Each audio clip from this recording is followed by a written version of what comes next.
Intelligence Officer Zarthek had spent 30 years analyzing military structures across the galaxy. He understood how civilizations organized their defense forces: clear hierarchies, distinctive uniforms, dedicated military installations. Every species followed the same logical patterns. Except humans.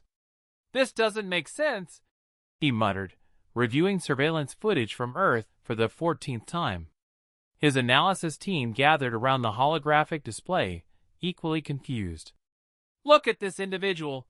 Zarthek highlighted a human male wearing something called jeans and a t-shirt, carrying bags of groceries. "Thermal scans show muscle density consistent with elite soldiers. Bone structure suggests combat training. Movement patterns indicate advanced tactical awareness." "But he's shopping for food? Perhaps he's off duty?" suggested junior analyst Kivrin. "For 3 weeks? We've tracked him. He goes to a civilian workplace daily, picks up offspring from an education facility, attends social gatherings. No contact with military installations." Zarthek pulled up another file. "And he's not an isolated case. We've identified 847 similar individuals in this one city alone, all combat capable, none in uniform." The Galactic Intelligence Council had tasked Zarthek's team with assessing Earth's military capacity before formal first contact. Standard procedure: identify the warriors, estimate their numbers, calculate threat levels. 3 months later, they had more questions than answers. "Show them the elderly female again," Director Velkaris ordered. Zarthek complied, displaying footage of a silver-haired human woman, approximately 70 Earth years old, tending to plants in her garden. "Marjorie Henderson, retired, spends her time gardening and watching something called game shows. And her service record? 22 years as a combat medic. Served in 4 major conflicts.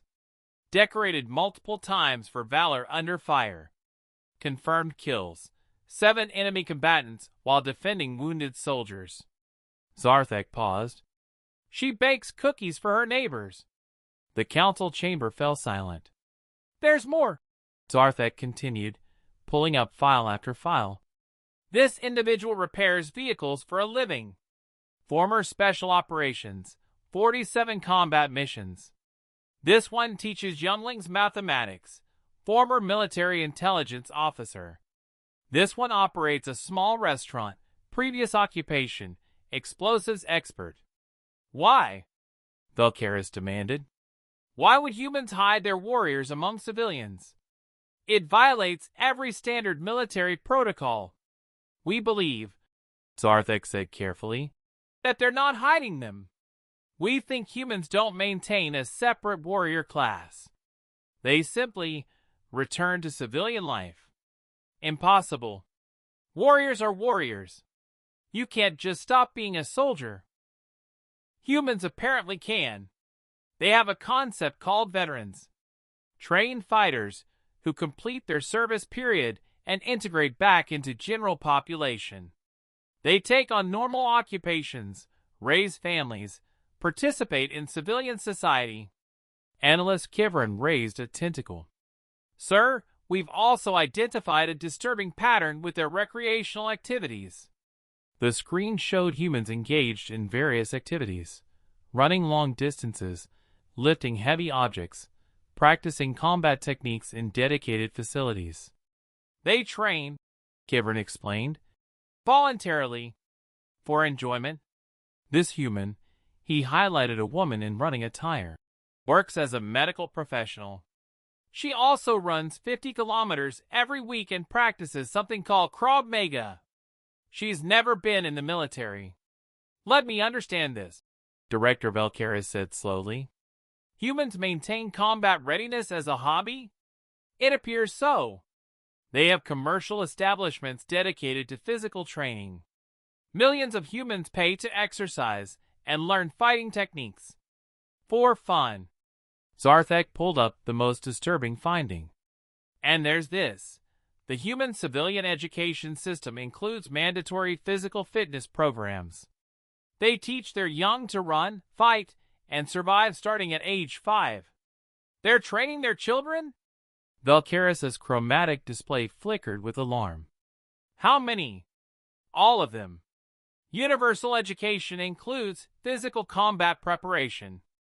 By the time they reach military service age, every human has baseline tactical fitness. The council exchanged concerned glances. So let me summarize, Valkyris said. Humans maintain no distinct warrior class. Their soldiers return to civilian life while retaining combat capability. They voluntarily train for warfare as recreation. And they prepare every member of their species for potential combat from childhood. Correct. What's their actual military strength? Zarthek highlighted Earth on the galactic map. Official military personnel, approximately 65 million across various nations. Trained veterans currently in civilian life, 380 million. Civilians with combat training or military applicable skills, 2.4 billion. Total population, 8.3 billion. You're saying that nearly a third of their species has military training? That's conservative estimate. It doesn't account for police forces, private security, martial artists, hunters, or individuals with self-taught combat skills. Zarthek pulled up final analysis. Director, humans don't have a military.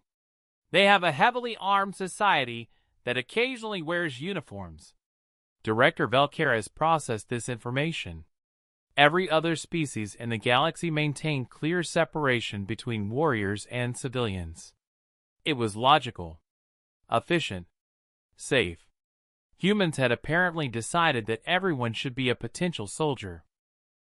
Update the threat assessment, Valkyris ordered quietly. Classification, maximum. Notes: human military capacity cannot be determined by uniform count. Assume any human may have combat training. Recommend extreme diplomatic caution.